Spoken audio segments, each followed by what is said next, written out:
Well, I've sure got a lot of questions after that episode, and now we've only got one episode left to solve them all. Let's see what happened in Survivors of the Flux.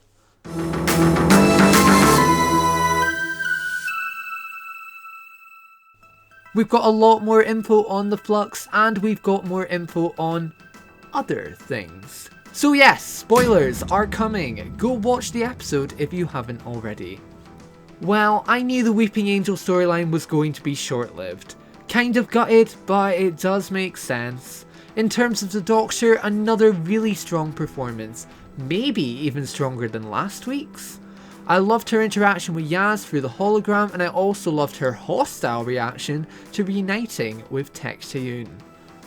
And speaking of Tae-Yoon, she didn't seem too thrilled to be reunited with her adopted child. And she's really into this division thing. I mean, come on, destroying a whole universe.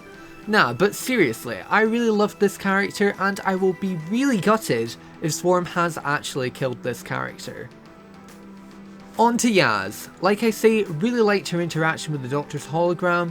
I think her and Dan have really good chemistry, and I think this character is really starting to come into her own. Moving to Jericho, really enjoyed Jericho once again, however, he really didn't do that much, but the things he did do were thoroughly entertaining.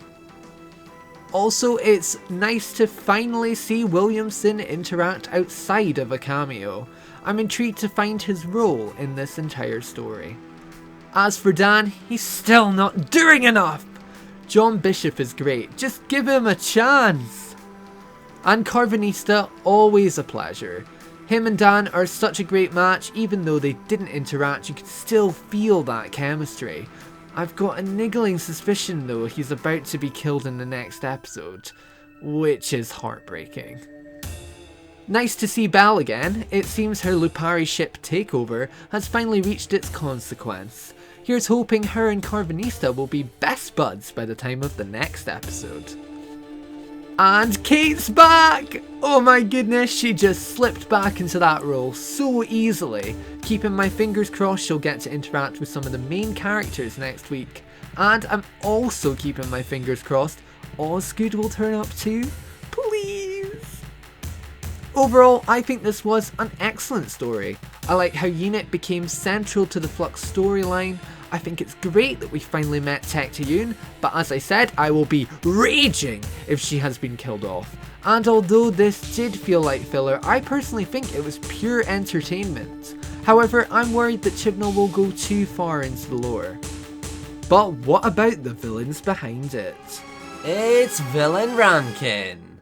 Swarm this year are definitely the best villains of the Chibnall era. They're just so ruthless and quick. Seriously, anything in their way is dealt with so quick, and I love that. The Grand Serpent is a cunning character. Really like how involved he was with Unit, but I feel him being connected to the Sontarans has actually ruined him a bit, as he was so good on his own. Speaking of, the Sontarans are back. It was very brief, but it's good to see them back. Like we said, this is slightly like a filler, so we're going to put it forth. Seems fair, right? What did you think of the episode? Was it everything you hoped for? Let us know in the comments below. We put good. We were thoroughly entertained throughout the whole thing. Next week it's the grand finale. Where is the Flux going? Can it be stopped? It's all about to go down in The Vanquishers. The Vanquishers airs next Sunday at 6:20. But while you wait for that, this week keep a lookout for a new Guess Who, completely themed around Doctor Who Flux.